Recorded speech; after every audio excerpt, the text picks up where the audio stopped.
السلام علیکم ناظرین، جیو پاکستان چینل میں آپ کو خوش آمدید کہتے ہیں۔ امید کرتے ہیں آپ سب خیریت سے ہوں گے۔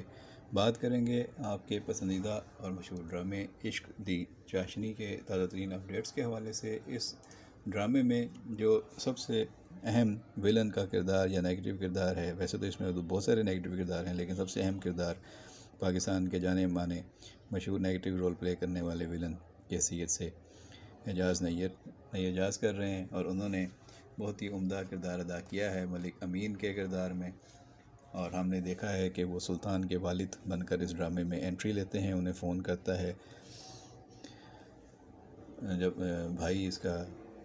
ہیروئن کا بھائی اس کو فون کرتا ہے سحر خان کا، تو وہ آگے سے اس کو دھمکی بھی دیتا ہے کہ تم مجھے کیوں فون کر رہے ہو، لیکن رکشی بٹ کا بھائی شاہ نواز اس کو فون کر کے کہتا ہے کہ آ کے اپنے بیٹے کو لے جاؤ،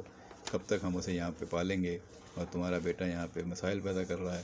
تو وہ کہتا ہے کہ پہلے تو تم بڑے چاؤ سے لے گئے تھے میری بیوی اور بیٹے کو، میں دیکھتا ہوں۔ وہ جب اس کو شاہ نواز فون کر کے دھمکی دیتا ہے کہ آ کے لے جاؤ، تو وہ کہتا ہے میں آ کے دیکھتا ہوں۔ پھر ملک امین کی انٹری ہوتی ہے، وہ آتا ہے، آ کے اپنی ساس سے اور اپنی بیوی سے کہتا ہے کہ میرا بیٹا کہاں ہے سلطان، مجھے دے دو۔ وہ کہتے ہیں تمہارا اس گھر سے کوئی لینا دینا نہیں ہے اور بیٹے کو بھول جاؤ، جس پر وہ دھمکی دے کے جاتا ہے کہ میں اپنا بیٹا اگر مجھے نہیں ملواؤ گے تو میں اغوا کر لوں گا، اور نہ صرف سلطان کو لے جاؤں گا بلکہ اس کا حصہ بھی تم لوگوں سے لوں گا، اور اس کا حصہ کم از کم ایک دکان ہوگی۔ تو ملک امین کے کردار سے اس ڈرامے میں نئی جان پڑی ہے، اور اب رکشی اور سلطان اغوا ہو گئے ہیں، تو ایک شک یہی جا رہا ہے کہ یہ کیا سلطان کے والد ملک امین نے ان کو اغوا کر لیا ہے یا شاہ نواز کا کیا درا ہے۔ تو یہ آنے والے اپڈیٹس میں پتہ چلے گا۔ آپ کو اس ڈرامے کے بارے میں